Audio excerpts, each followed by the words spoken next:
It's good to get a win, good to get the 9 wins. I think first of all, you got to start by giving East Carolina a lot of credit for the way they played. A 3-win team going on the road and playing as hard as they did, I think it's a real credit to their coaching staff. And you can see how much they've improved. I think their last 2 weeks, they've gone obviously right to the end of the game last week against Cincinnati and then this game against us today. So you can see how much better they are than they were. And again, that's a credit to Coach Houston and that whole staff over there. They've done a great job and really improved their program. And they got a lot of good players. And quarterback got hot today. We couldn't get him stopped, but we were able to figure out a way to win the game. So proud of our guys for doing that. It's hard to win every Saturday. It's hard to win on Saturday. Hard to win 9 games. I think the thing that's I told the players after the game, the irony of the whole thing is last week our kickoff coverage was so bad, and this week it's probably what won the game for us. Recovering that fumble, on the kickoff was obviously really critical to us winning the ball game. We converted some big 4th downs. We had some guys make some plays offensively. Receivers made some huge plays, James and Kylan, and everybody contributed. And I thought Shane did a great job of figuring out ways to get us the ball. A little bit uneven in the first half, a little bit offensively, but I thought they did what they needed to do to win. And then on defense, we got to keep improving. We'll go back, look at the film, and see where they got us. But again, you got to give them credit for executing at a really high level. And we're tired. Everybody's tired this time of year. Everybody's banged up, but we need this open date coming up. Give us a couple of extra days to prepare for Navy, and I think everybody in our locker room knows we're going to have to play better against Navy than we did today to have a chance to win. So, but we're going to enjoy this, and then we'll go to work tomorrow and figure out what we got to get fixed. You went for it on 4th down twice. You had 4th and 20 and got Kylan's 3rd touchdown, and then with 50 seconds left, you went for it again. What went into those decisions, and how tough were those calls to make for you? Yeah, 4th and 20 is never a good call. But it's like anything else. You always make these decisions based on, okay, do we want to kick a 48-yard field goal into the wind? And what's more likely to happen? If it's at the 31-yard line, do we want to punt? And so we gained potentially 11 yards by punting. At that point of the game, I don't know that 11 yards made that big of a difference, and we had been aggressive the whole game up to that point. We figured we would stay aggressive, and thought we could get some matchups based on the way they play coverage. And Shane made a heck of a throw, and Kylan made a heck of a catch, and they made a play on 3rd and long. And same thing at the end of the game. There's 50 seconds left. I didn't want to punt the ball. So, to me, again, same thing. If we punt, it's at the 42. I think we might get 22 yards of field position if it goes into the end zone. And my thing is let's win the game. And those decisions are easier to make when you really trust in your quarterback and his ability to give a receiver, a running back, whomever, an opportunity to make a play. And our guys have made plays pretty consistently, and our quarterback's given them an opportunity to. And those decisions are easier when you have good players. What do you think of the way Xavier played? Thought he played well. I thought he ran hard. I thought Kamen really ran hard too. I like the way the guys ran the football. I think Kamen, especially really the last couple of weeks, really is running with an edge and running physical. And Free had a big game. What they do defensively, they're always going to have one more in the box than you do. But if you can cut off one of the free players, and there's some big opportunities for some long runs. And it wasn't always consistent, easy yards, but it was. But we thought we had an opportunity to make some big plays, in the run game, and Xavier did that for sure. Going off that, TJ, I don't think he's played the last 3 games. We're just those other guys are just hot right now. He's playing on teams for us, and we're going to need him. Thought we were going to need him today. Came and got a little bit banged up, but he'll continue to play. You've talked the last few weeks about Kylan Granson's role increasing. What was bigger for you, those touchdowns or recovering the onside kick? Oh man, they're all big. He made a bunch of big plays today. You just go back and look the last couple of weeks, really starting with Houston. He's just starting to make more plays, and that's what happens. That's what good football teams do. Is when you lose one of your best players like Reggie, somebody else has to carry the load. I think Rhett and the coaching staff on offense have done a really good job of not just putting it all on one person's shoulders. We're kind of spreading it out with Rasheed and Kylan and CJ and Calvin now having to play quite a bit because Myron's down. We're missing 2 of our 4 starting receivers, and it's just we've to be able to execute like we are with those guys out, again, it's a credit to the quarterback and those guys for working hard and being ready for their opportunity.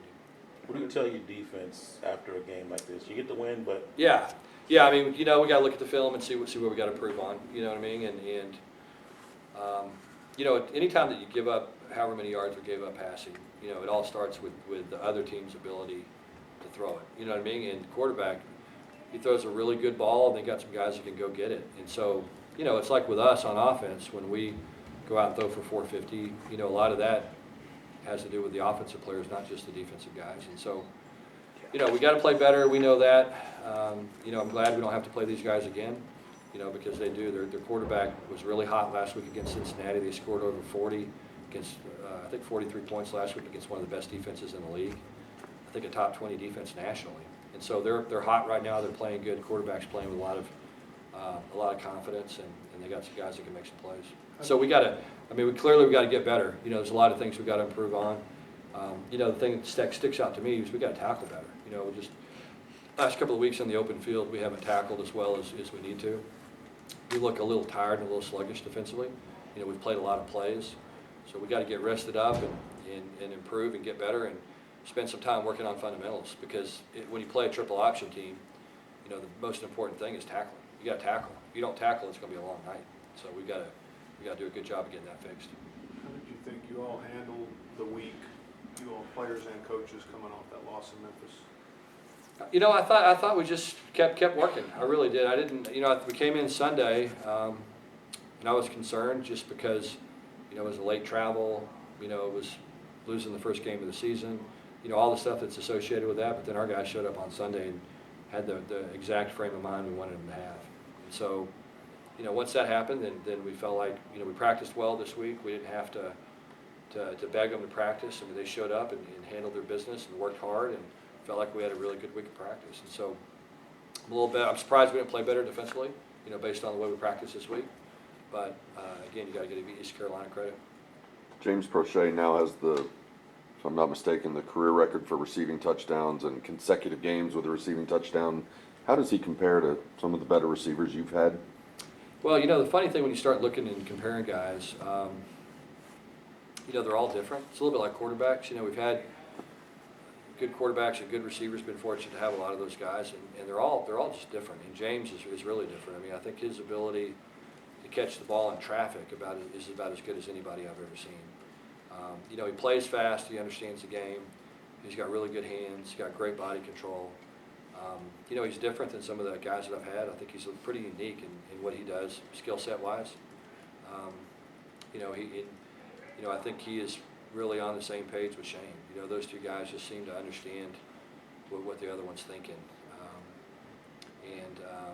Because he's making catches all the time where he's covered, and the ball's thrown to the right spot, and he's got an ability to catch it. So he certainly ranks up there.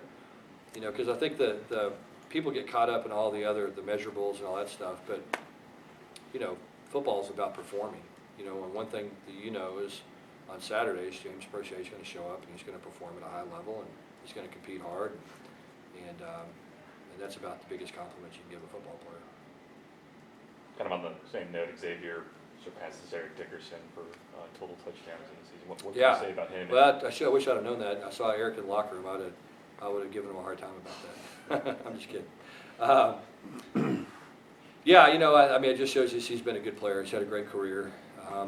College football is different now in some ways. It's just a lot more scoring than there used to be. It's just a different game. A lot more possessions, a lot more plays, a lot more scoring. And so records have a tendency to get broken, with the way the football is played now in the modern era. But it just shows you what a good player Xavier is. And again, he's been consistent for us. And the thing I like about Xavier is he's kind of your all-purpose guy. You know what I mean? He's running behind his pads. He's finishing runs. He catches the ball well. He's good in the open field.